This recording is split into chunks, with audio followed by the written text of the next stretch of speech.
I got an interruption.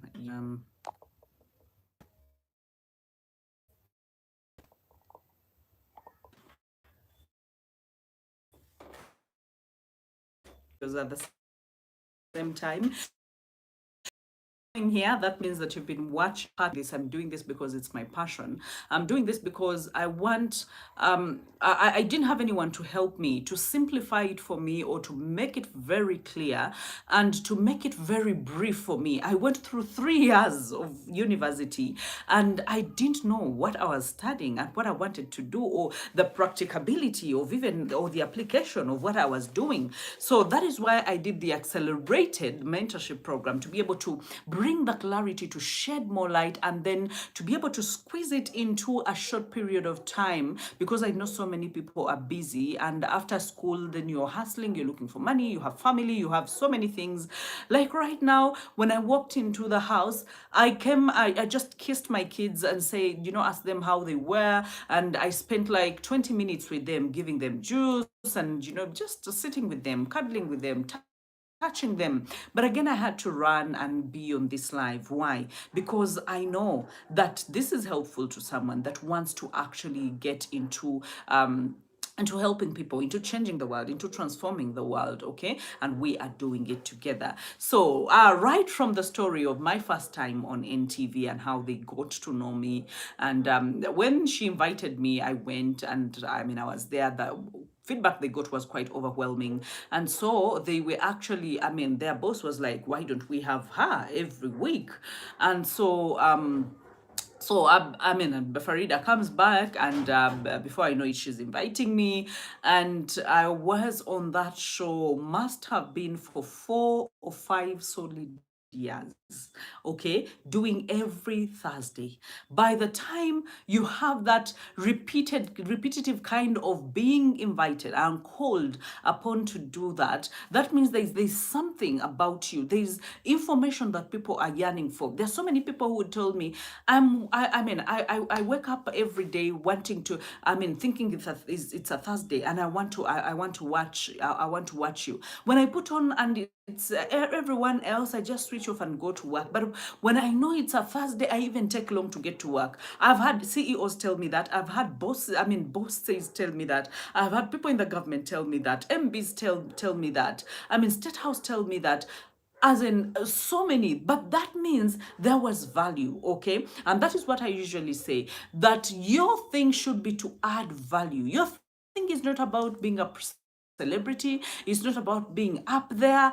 That comes because when people know you, and you can't undo it, and you are celebrated in a way, so you become a celebrity. But let me tell you, be the celebrity that brings the value, not the one that wants to chill and look good. And so how are you going to look good without the money? Okay? And you can't get the money without impacting lives and without adding value. Because the reason as to why I have reached where I am right now is because I give value, and I give value endlessly, even more than the value that people come for.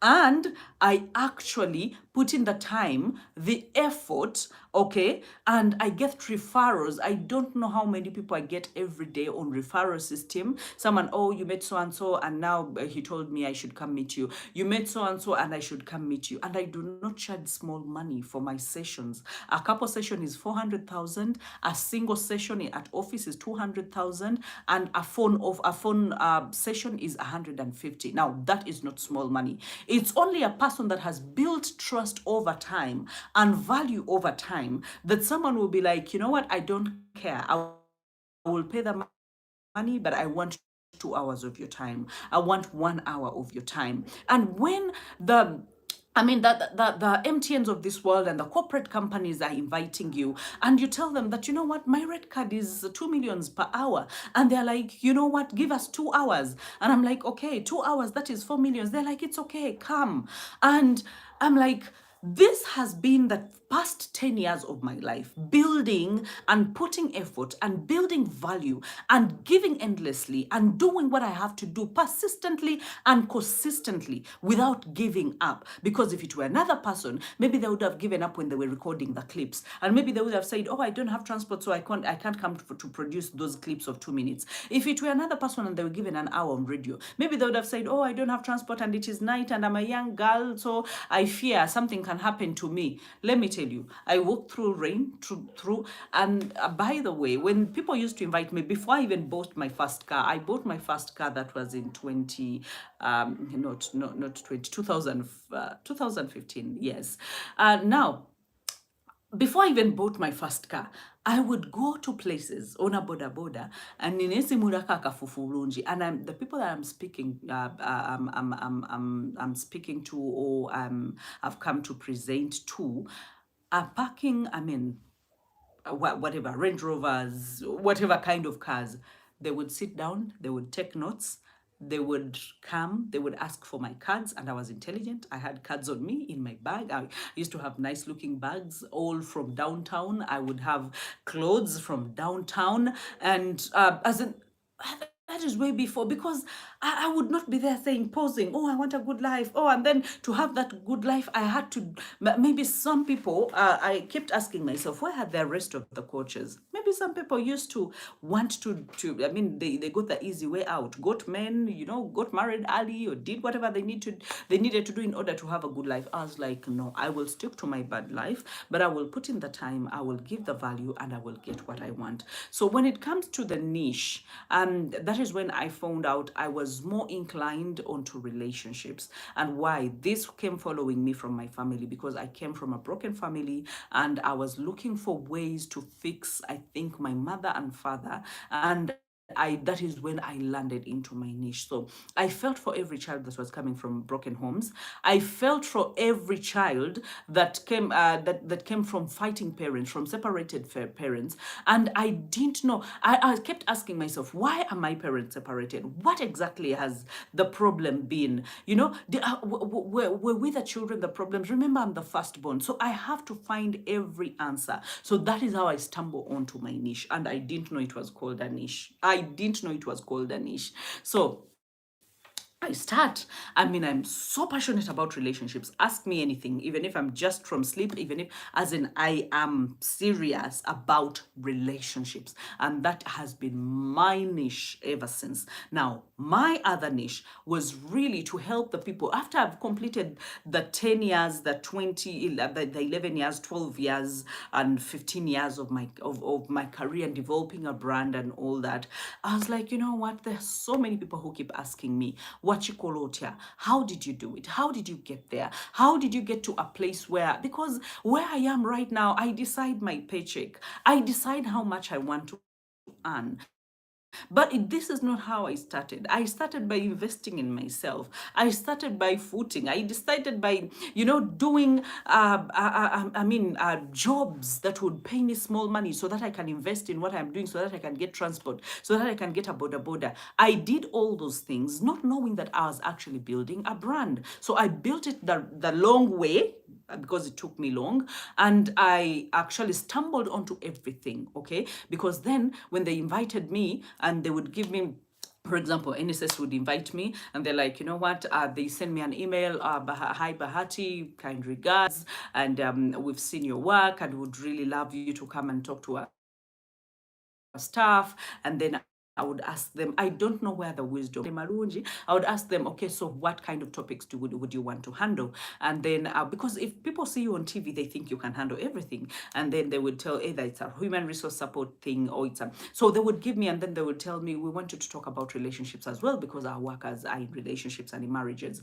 So I would come and then I would tell them, I would tell them, and Tim was my manager. So I would tell them, okay, for an hour, it's going to cost you, because I started low. I was like, for an hour, it's going to cost you you 500,000, it's going to cost you 1 million. And then they would say, it's okay, we want you for 2 hours. Okay. And then I would show up. Definitely, I would put on my best. I would, makeup call, do nice hair. I would show up and has recommended me for a bridal shower or has recommended me because I did all sorts of things. Okay. And let me tell you, I do not regret any of them because then I have gotten the best experiences out of these whole things, to know who I am and to know what my niche is, what I can do and what I can't do.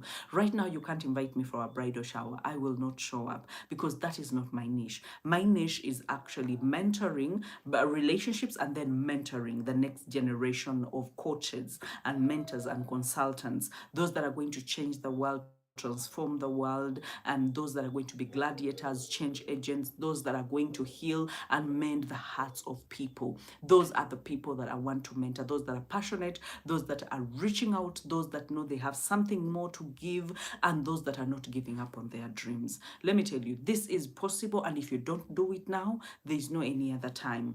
This industry is growing. I can't even begin to tell you how much it is growing, but it is growing. It's on a steep upward trend, okay? And if you can only get onto it right now, then the returns are going to be immense. The satisfaction is going to be immense. The epic life that you want to live, you are going to get, okay? So when it comes to a niche is really discovering that this is the group of people that I want to work with. For example, I work with men and women, okay, that have issues in their relationships, because every house that you look at has a relationship going. So that means that's the whole world, okay? But that means I know my scope and the problems that they face, and so I address those problems whenever I'm on TV, whenever I'm on radio, whenever I'm on YouTube, whenever I'm on Facebook, whenever I am consistently who I am. I speak relationships, I ooze relationships, and now I ooze passion, niche, and mentorship. Okay, so those two, and that is because I have grown over time. So this passion of mine of mentoring other people is because I have walked through it, and now I have something to give, to tell you that, you know what, dodge this ditch or walk this path, and you are bound to actually make it. So that is the niche. And the niche that they should be able to be something that you are very good at, okay, very passionate about, and something that people can actually pay for, okay, because at the end of the day, it's about passion and profit, passion, purpose, and profit on one paycheck, okay. So it has to be something that you are very good at, something that you're passionate about, and something that people can pay for. In the middle, then you have your niche, you have your purpose, okay. And the moment you chase that purpose, the moment it has all those ingredients, then you know that I'm on to the right thing. It is scalable, it can grow, okay, and it can be diversified. But the core thing is, you know who you're talking to. Are you talking to street kids? Are you talking to, who are you talking to? Just define who you're talking to. Write down 50 problems that they face and start recording videos. Video content is selling like hotcake right now. Put your voice to, put your picture to the voice. Make sure that people know you, okay? Establish a brand. Talk to them in a way they understand, okay? If you're talking to young kids, that's not the same way you talk to adults. So make sure that you nail, you are on your A game, okay? Remember, I said that it's not going to be long, so I think I'll stop at this, but I know that for sure you have a purpose, and if you're passionate about it and you consistently chase it, you are going to be way ahead. The reason as to why I really stick to purpose, chase purpose and not money. Make sure that you chase purpose with all your might and not money, because then when you chase purpose, money is going to come following you. And I know that we can do that. So your purpose, your niche, a core purpose is something that God called you to do. And it was a personal call, it was not a conference call. So no one else is going to know your purpose. You have to find it from within. But I said purpose sometimes finds you by you saying yes and yes and yes. And sometimes you're placed in a place where you didn't know it would actually unveil your purpose clearly, and then it is unveiled and it never goes back, okay? So make sure that you keep running, you keep doing what you need to do, and life is just going to move on, okay? So from me to you, I love you, and in case of any questions, you have my number. Please make sure that you write or you text so that we can be able to move together, okay?